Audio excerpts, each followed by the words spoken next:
Morning, good morning, good morning, good morning. Medyo pag-usapan po natin itong Manila. Manila area, ang Maynila. Kung mapapansin niyo po, ang kabuang Maynila,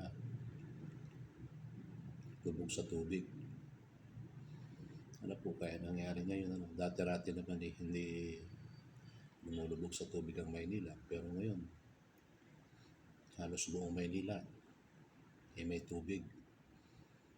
Hindi lang basta tubig, talagang hindi madaanan ng mga sasakyan. So, malaki pong epekto niya sa pamumuhay ng ating mga kababayan, sa negosyo din ng ating mga kababayan.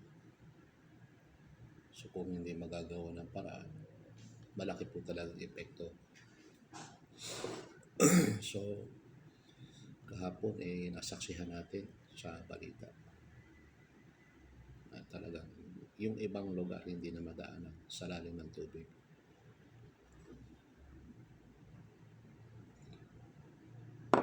Hindi rin natin masabi kung gawa nitong yung pag-develop ng sa may Dolomite Beach dyan.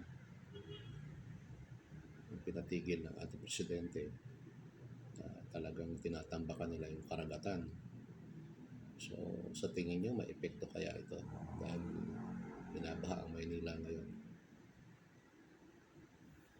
Nakalungkot, Talagang ang tubig baha, lahat paralisado. Pati pasok sa gobyerno, hindi makapasok ating mga empleyado. Ating mga kababayan na daily earners, hindi rin makapasok dahil siyempre walang masakyan walang mga biyahe. So mas pinipili ng ating mga kababayan na sa bahay na lang sila manatili. Tama naman yung pag masama ang panahon, dapat po tayo nasa loob ng bahay lang natin. Hindi po tayo lumalabas sa bahay at masyadong delikado po para sa kalusugan at the same time sa ating pamilya, pamumuhay. Pansinin nyo ang panahon, malakas ang ulan, bubugso, lalakas, hihina, titigil, tapos magiging tikatik siya na matagal, lalakas na naman. So, abnormal po yung klima natin ngayon. Napansin din natin yung pagtaas ng tubig sa Marikina River. Maangat siya. Kahapon nasa tika ng maging 16. Yung mga vloggers doon tayo na nag-o-observe. No-observe nila, binabantayan yung pagtaas ng tubig at malaking tulong ito kasi naalarma, nagkakaroon ng alertness yung ating mga kababayan dyan sa Marikina at yung mga adjacent towns or barangay dyan, nabibigyan ng babala. So, laking tulong po yung mga ginagawa ng ating mga vloggers dyan. So, ang nakakabahala lang yung pagliit ng floodway river natin. Kung mapapansin nyo dito sa may Javier Bridge, yung sa may rainforest po, tingnan nyo po yung ilog natin dyan at kinakain na ng mga water lily. At yung iba ay mga kangkungan. Hindi natin alam kung bakit hindi nabibigyan ng aksyon yan ng pamahalaan ng Pasig. So, ang nangyayari po, ang tubig, nababarahan yung pagdaloy niya nito mga water lily na to at yung mga pananim na nakatanim dyan sa mga gilid-gilid. So, ang nangyayari, talagang ang pag-agos ng tubig is mahina, nananatili siya, mabagal, kaya talagang lumalalim at nagkakaroon ng malakas na current sa ilalim. So, ang dapat dyan, linisin talaga yung Pasig River natin. Dapat yan, walang makita na mga pananim, mga water lily, dapat malinis talaga both sides. Hindi natin Hindi na natin sinasama diyan yung mga nakatira sa gilid ano kasi mataas naman lugar sila. Kundi itong mga pananim sa gilid-gilid ng ilog na siguradong ah, nakakaantala sa pagdaloy ng tubig galing doon sa taas, yan sa San Mateo, Montalban, Wawa River, Rodriguez. Diyan galing ang tubig na yun eh. At yung pinakadulo niyan, Quezon. So, siyempre, malakas ang agos, biglang titigil dito sa baba, lalalim po talaga ang tubig kasi walang madalaw yan eh. Hindi maganda yung flow ng tubig, hindi dire-diretso.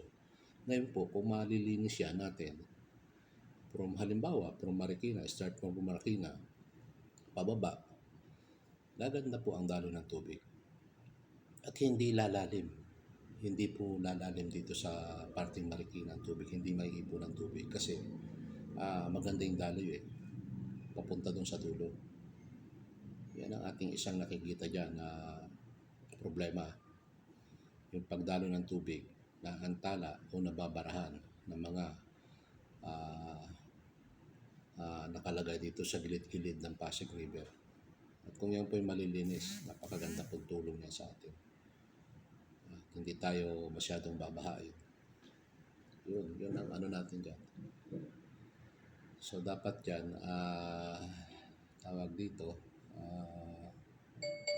mapansin ng gobyerno, kung Pasig man yan, o Makati, o what, Marikina, siguro pagtulong-tulungan, para hindi tayo magkaroon ng malaking problema sa baha. Isang dahilan yan. Isa sa dahilan pa lang yan ha. Hindi pa natin minimension dyan yung mga nakatira dyan sa gilid. Doon muna tayo sa mga nakabara dyan sa daluyan ng tubig.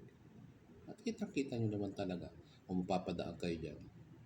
Napakalawak ng water relay dyan sa tabi. Tsaka yung mga pananim ng ating mga kabayan. Again hindi po natin na pinipigilan yung magtanim ng ating mga kababayan sapagkat alam naman natin na yan ay isang pangunahing pinakikitaan ng mga kababayan natin dyan. So, isa sa resources nila yan.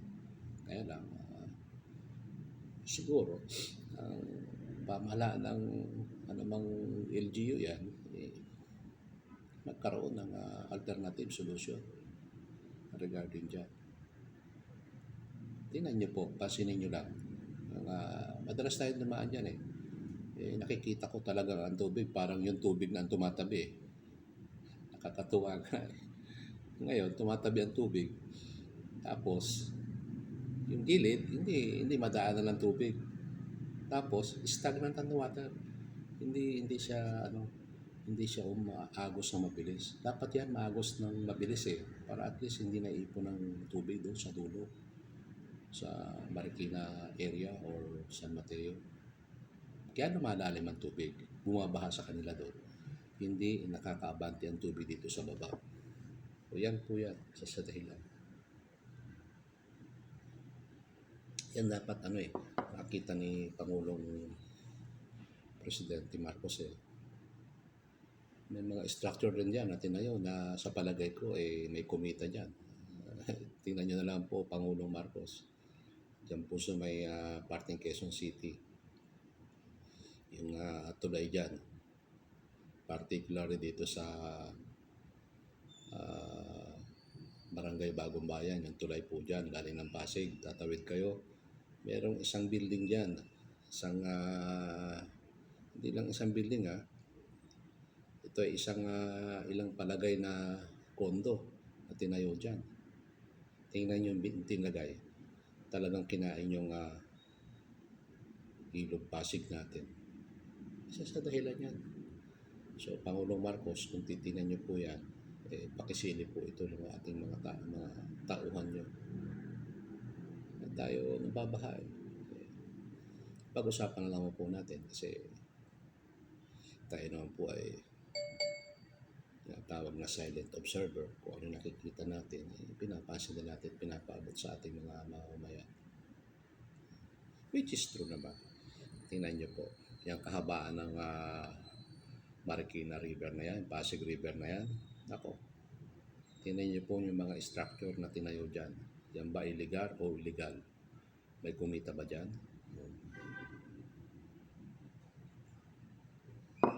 So,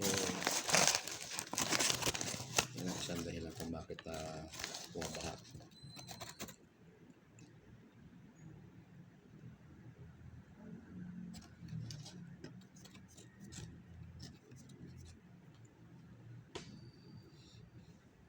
Pero in fairness kung dati-dati ang Cainta area, kaunting ulan lang, ay bumabaha.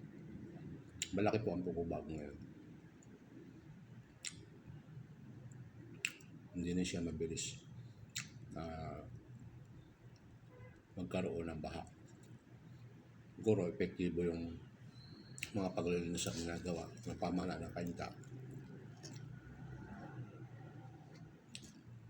Lalo na si Mayor Kit, ang asawa niya yung mayor, pero siya yung action man ng asawa niya. Maganda.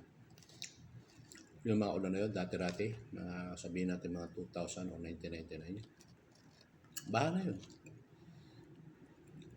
Ngayon po, ang laki ng pangbabago.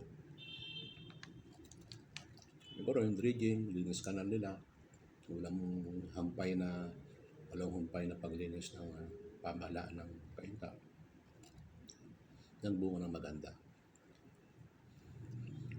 Siguro, wag lang yung talagang malakas na malakas. Hindi naman siguro baka. Ngayon po yan.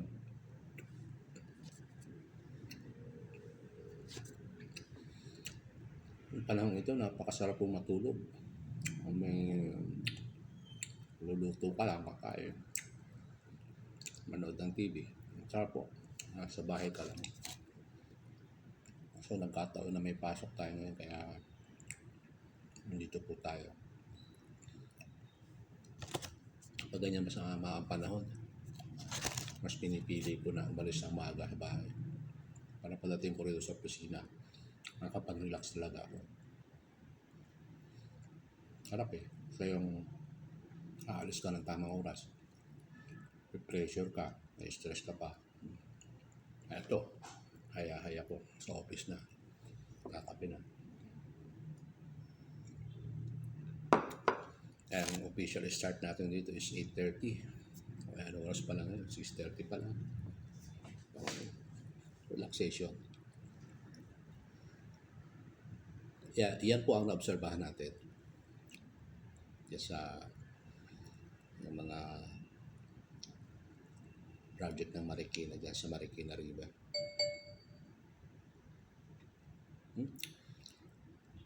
Malimutan ko medyo naawa tayo dun sa yung lalaki na birthday niya. Pinag-birthdayhan siya nung asawa niya na sasakyan.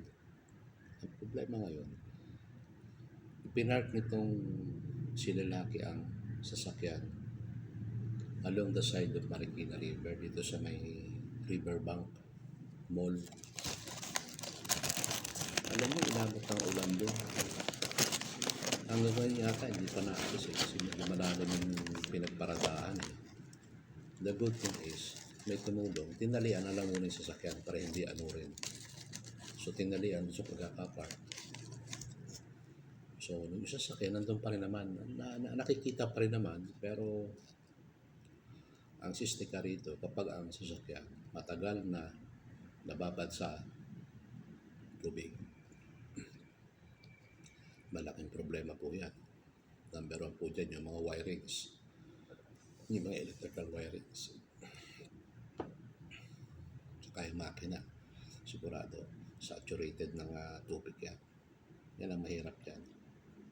Kaya medyo aawa rin tayo dun sa lalaki na siguro pinagpilitan ng mag-asawa dahil sa kanyang parawan, binigyan ng kotse. Taon lang na gano'n nangyari. Pero siguro, kung ma-advise ko sa inyo, yung mga ganyang low-lying areas na pwede kayo mag-park, pero tingnan nyo muna yung panahon. Pag matagal yung iniwan, delikado po talaga. Diyan pa naman sa Marikina River, ang bilis na maas ang tubig yan. At may mga pagkakataon dyan na tumatas ang tubig, walang ulan sa Marikina area. Pero yung pala, Ang lakas ng ulan doon sa Rodriguez, Wawa area, Montalban, San Mateo. Walang ulan dito sa Marikina. Lagos-los ang tubig. Yun ang delikado. Walang warning.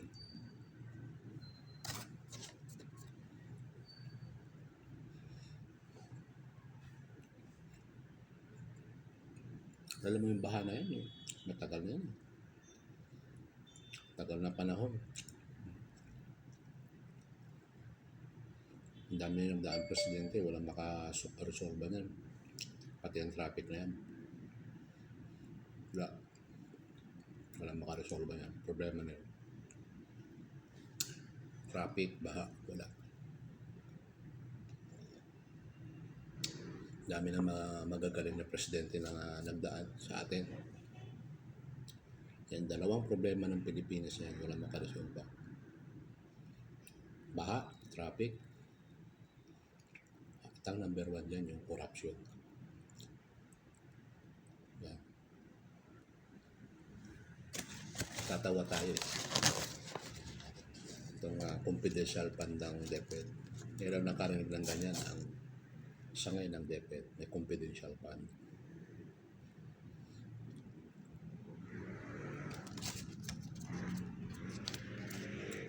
Maraming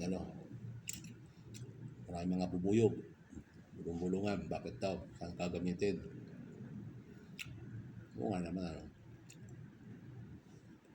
kayo na lang po ang paghusga.